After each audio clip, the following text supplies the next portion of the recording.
How do we walk in love? Hello there, this is Pastor Pete Pawelek. Thank you for joining me for this edition of the Daily Devo. PastorPete.org, that's the website. Go check it out if you want to learn more about our ministry, how you can support us, if you want to go on a trip with us over to the Holy Land or some other cool place. All that info is over there at PastorPete.org, along with these podcasts and our free sign up for the daily email to receive these right into your inbox. PastorPete.org. Today I've been reflecting in 1 John chapter 4. And man, this is just a great verse here in verse 16. And I just want to read to you a part of it because it's all we're going to have time for today. Here's what it says, and you've more than likely heard this before, and you more than likely know that 1 John is about love. I mean, that's the theme of this epistle.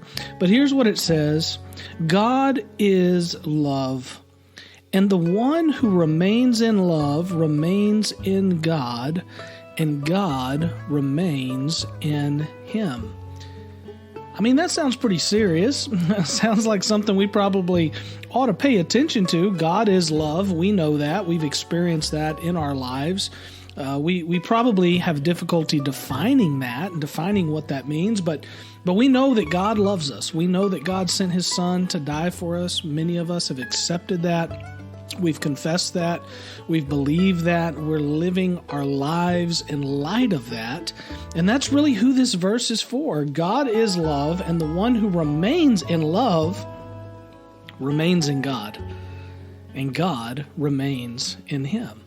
So we've got to walk in love. You and I have got to walk in love, and we've got to figure out how to do that in a world that doesn't really want us to do that, in a world that's not going to do that back to us.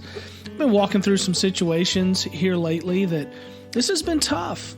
I'm just being honest with you. It's been difficult. It's been difficult to walk in love because I'm walking alongside of people and with people who aren't reciprocating that.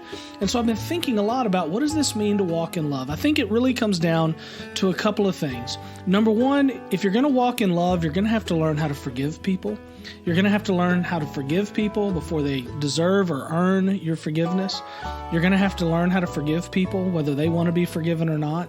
You're going to have to learn to forgive people so you can be at peace with those people and with God and walk with them in love in difficult situations. Number two, you've got to learn to think the best about people.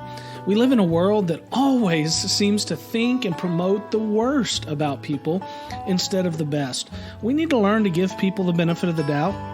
I think that's what walking in love is. And walking in love with people is just saying, hey, I trust you and I believe in you, and I'm going to give you the benefit of the doubt and think the best about you I possibly can in every situation. I'm going to love you no matter what.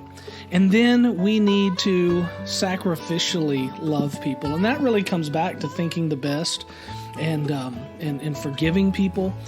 We do that sacrificially. I'm reminded of what it says in Ephesians 5, the very first verse. It says, therefore be imitators of God as dearly loved children and walk in love as Christ also loved us and gave himself for us. He sacrificed himself for us as a sacrificial and fragrant offering. And our love is that, sacrificial and fragrance to God. Go love somebody today. Walk in love. Come visit me at PastorPete.org.